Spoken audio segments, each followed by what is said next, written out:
E aí, galera do ensino médio, beleza? Vamos lá, aula de literatura. Eu sou o professor Thiago e vou dar um auxílio para vocês aqui. Hoje vamos trabalhar um pouquinho com narrativas literárias, beleza? O que a gente vai trabalhar dentro das estruturas das narrativas literárias? Narrador, personagem e espaço. Peço para vocês abrirem aí na página 163 do livro de vocês, beleza? Vamos lá, bora para a aula. Então, vamos trabalhar um pouquinho com os elementos da narrativa, né? Então, a narrativa tem uma estrutura aí de representar a relação de mundo individual do autor. Então, é como esse autor enxerga o mundo que ele tem, em que ele vive, mais as relações humanas que ele tem, e isso a gente gera um negócio chamado de mundo social, beleza? Dessa forma, ele traz informações que muitas vezes ajudam a gente a comprovar a história. Porque na história a gente tem relatos de pessoas que viveram ou historiadores que pesquisaram sobre determinado momento. Só que a literatura consegue dar um embasamento mais detalhado porque nós temos autores que descrevem aquela relação, aquela região, tá? Então, necessitamos desses relatos para conseguir construir uma relação histórica mais factível. Na estrutura, gente, então, lá das narrativas, nós vamos trabalhar com alguns elementos que são extremamente básicos, tá? Narrador, personagem, espaço, tempo e enredo. Veremos, então, parte a parte, cada tipo desses elementos. Primeiro lá, vamos pensar no narrador. Estamos falando de narrativa, temos que falar de narrador. E quem é esse cara? Quem é o narrador? O que ele faz? Onde ele vive? Como eles se alimentam? E como reproduzem? Vamos lá. Narrador é aquele cara que conta a história. Ele narra a relação daquela história com o seu jeito, com a sua visão, tá?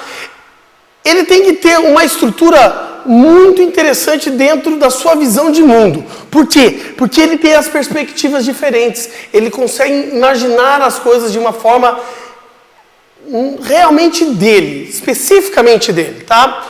Nós podemos ter três tipos de personagem, de narrador. Nós temos o narrador, que a gente chama de personagem. Por quê? Porque ele tem uma atuação dentro desse texto. Nós temos um narrador que a gente vai chamar de observador, como a própria palavra diz, ele observa o ambiente. E nós temos um onisciente. Por quê? Porque ele sabe tudo o que acontece. Veremos passo a passo de cada um. O narrador em primeira pessoa. Esse tipo de narrador é que ele participa da história, tá? A gente vai trabalhar em cima do foco narrativo dele. Ele enxerga os personagens, ele caminha pelos cenários, ele entende todo o enredo. Ele é o cara. Pense nisso. Ele vê a vida. Porém, a gente só entende o livro através da visão dele. Não temos perspectiva da visão de outrem nessas histórias, né? Então ele vai trazer a sua própria perspectiva. E isso que é o interessante dele. Na literatura, aí vamos colocar um pouquinho, lembrar da literatura brasileira, nós temos alguns personagens aí que são narradores em primeira pessoa fantásticos. Tá? Um narrador em primeira pessoa que a gente trabalha lá no Machado de Assis com Memórias Póstumas de Brás Cubas. Belezinha? Vamos falar mais pra frente de personagem logo. O narrador em terceira pessoa. Esse cara é um pouco diferente. Por quê? Porque nós temos duas linhas de raciocínio em cima da terceira pessoa. Ele conta a história, mas de uma visão externa. Ele está fora do texto. Como assim fora do texto, fora da história, professor? Ele está fora. Ele enxerga de uma outra perspectiva, de um outro patamar nessa história, tá? Ele olha as coisas de uma forma externa, tá? Ele pode aparecer de duas formas, o observador e o onisciente. O que é esse observador? Como o nome está dizendo, ele só conta aquilo que ele vê. Tá? Então ele fica de fora, digamos que ele está numa sacada de um prédio, de boas, ali está rolando uma história lá embaixo, e a mulher dele está sentada lá na sala. Só que ela não está a fim de chegar na sacada, então ele começa a contar. Vizinha aqui do 204 está discutindo com o marido. Nossa, ela falou que ele não está fazendo nada em casa, ele está em pé do lado dela. E ele respondeu que ele está fazendo sim, eles estão discutindo. O cachorro chegou agora e começou a latir. Vocês estão percebendo? A gente não sabe o que está passando na cabeça dos personagens lá. Ele está vendo a cena e está transmitindo essa cena. Só isso que ele faz. Ele não tece comentários. Ele mantém uma linearidade do que está acontecendo. Ele só reporta alguém. Por isso que ele observa. Já o onisciente, gente, ele sabe de tudo. Esse cara é safo. Ele sabe dos fatos, ele pode antecipar os fatos, ele está na cabeça dos personagens, ele vê a visão, ele sabe o pensamento do personagem, tá? Mesmo que ele não participe efetivamente como um deles. Ele só está ali e ele conta a história até através da visão e dos pensamentos do personagem. Sua compreensão costuma ir além dos acontecimentos. Ele consegue narrar até mesmo os pensamentos e sentimentos. Tá? Então é uma coisa muito mais aprofundada. Tá? Parece até que o cara consegue ler a alma das pessoas, meio sobrenatural. Tá? Pelo fato desse narrador conhecer muitos personagens, bem como os seus sentimentos e pensamentos, ele pode opinar sobre os comportamentos humanos. Tá? Onisciente, tem toda a ciência, sabe de tudo, conhece tudo. Beleza, passamos ao segundo elemento aqui, que são os personagens, né? Personagem é a estrela principal de toda a narrativa. Sem personagem a gente não vai ter narrativa. Vamos contar a história de quem? Se ele não existe, né? Palavra de origem latina que indica persona. O que é persona? Significa aquela máscara de teatro. Por quê? Porque o personagem não é uma pessoa real em si. É a representação dessa realidade. Então nós fazemos uma máscara, nós entramos dentro desse ser, desse personagem e criamos as suas delimitações, né? Esse elemento copia a forma verossímil, tá? De forma verossímil nós, seres humanos, tá? E os outros seres também. Mas a gente trata o ser humano por quê? Porque nós vamos representar aquilo que somos. Tá? Como a literatura é criativa, a gente pode representar um animal, um ser mitológico, né? Eu poderia estar aqui como um centauro, imagine vocês, né? Um ser fantástico, sei lá, um Harry Potter, pode ser também. Um objeto personificado ou até mesmo um sentimento. Os personagens são classificados de acordo com a sua função na narrativa.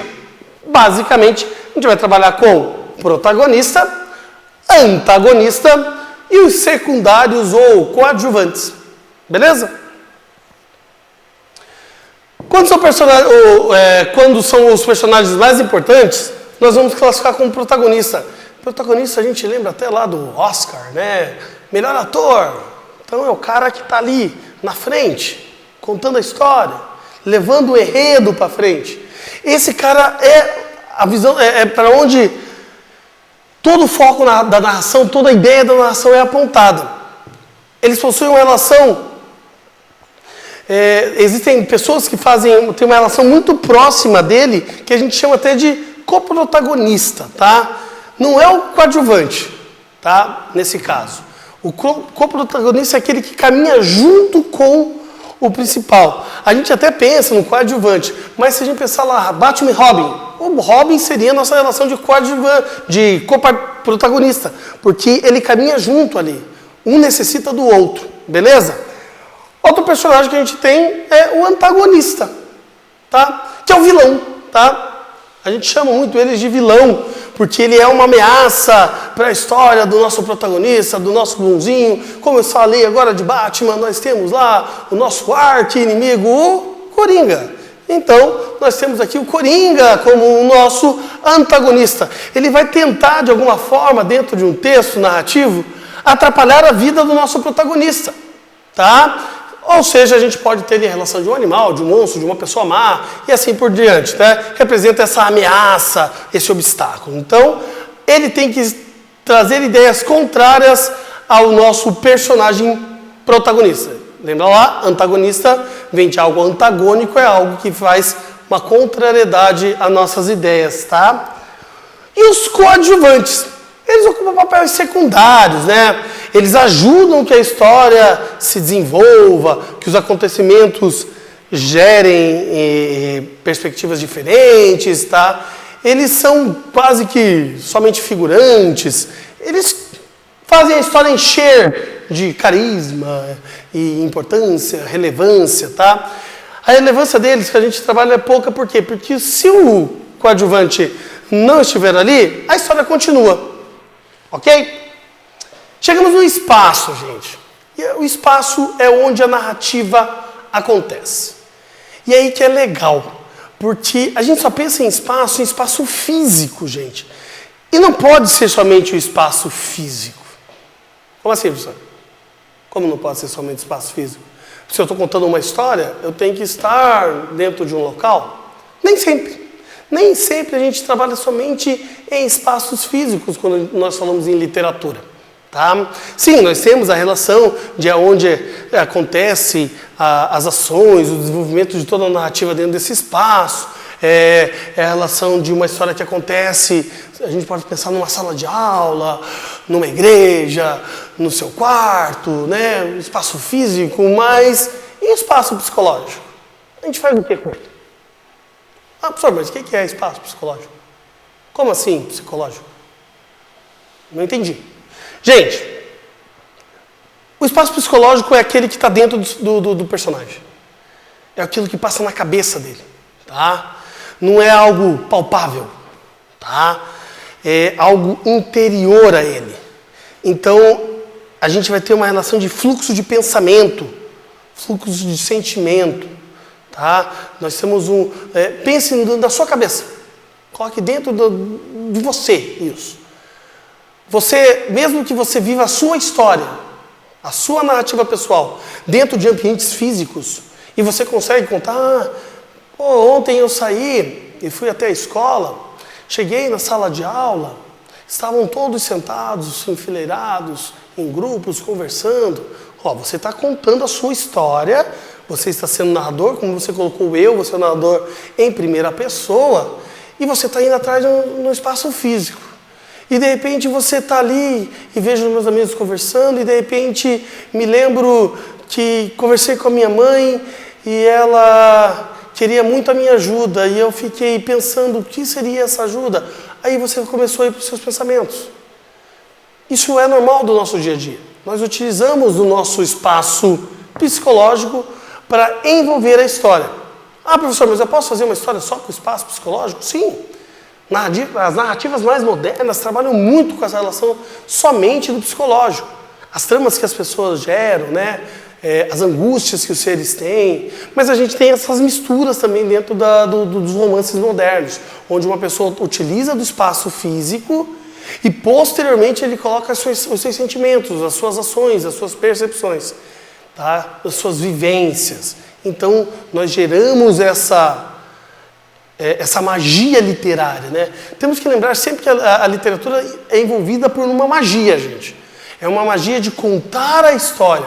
Então, as narrativas, elas contam histórias que devem nos envolver, tá? Então, esses elementos como personagem, como enredo, como narrador, como espaço físico, eles estão aí para que a gente fique preso as perspectivas de narração, tá?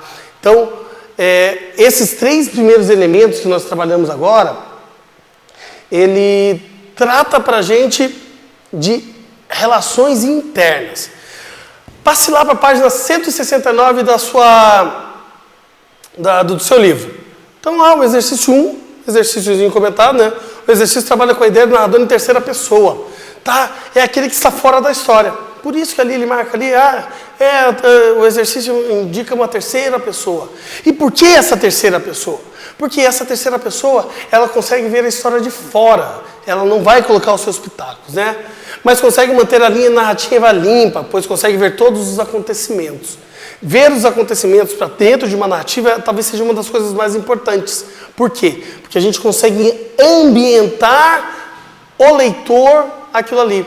A gente consegue colocar o leitor dentro da história por completo. Quando a gente trabalha em primeira pessoa, a gente trabalha num foco único. Pense em você e faça uma analogia simples com jogos em primeira pessoa.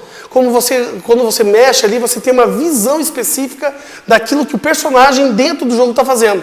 Quando você joga perspectivas em jogos mais completos, onde você vê de cima esse jogo, você consegue ver as ambientações, aonde estão os jogadores, os players, estão espalhados dentro da história, tá? O problema na afirmação 3 é que ele busca generalizar o narrador em terceira pessoa. Aí que está o grande X da questão, né? A terceira pessoa a gente não pode generalizar. Por quê? Porque a gente sabe que tem um dos narradores que trabalha numa terceira pessoa que busca influenciar o leitor, que tece comentários, que expõe pensamento dos personagens.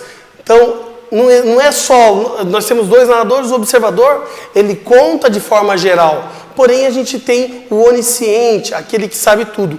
E esse onisciente, sim, gente, ele vai influenciar as suas ideias. Por quê? Porque ele consegue entrar na cabeça do personagem. E ao entrar na cabeça do personagem, ele conta a visão do personagem ali. Tá? Não é o personagem que está contando a sua história. Daí nós seríamos narrador em primeira pessoa. Por isso que a gente vai ali na afirmação 3 que mostra essa relação de problema mesmo, né? Beleza? Então esse exercício comentado está tranquilo, está na apostila de vocês, lá na página 169, tem uma explicação da nossa apostila lá também, ok? Joinha? Então, gente, vou fazer aqui uma mescla de exercícios para vocês treinarem essas 3 seleções, tá? Então eu escolhi alguns exercícios lá do nosso livro didático. O exercício da página 171, nós vamos trabalhar com o exercício 1. Na página 172, nós vamos trabalhar com o exercício 2 e 3, além do complementar 01. E na página 173, nós vamos trabalhar com o exercício 2. Beleza? Façam lá esses exercícios, treines, vocês veem ali que embaixo, ali, vocês conseguem fazer algumas anotações. Façam essas anotações, porque elas ajudam você no futuro para estudar para uma avaliação, para um outro tipo de trabalho. Beleza, gente? Então eu fico por aqui. Eu sou o professor Thiago, professor de literatura de vocês, e até a próxima aula, gente. Obrigadão!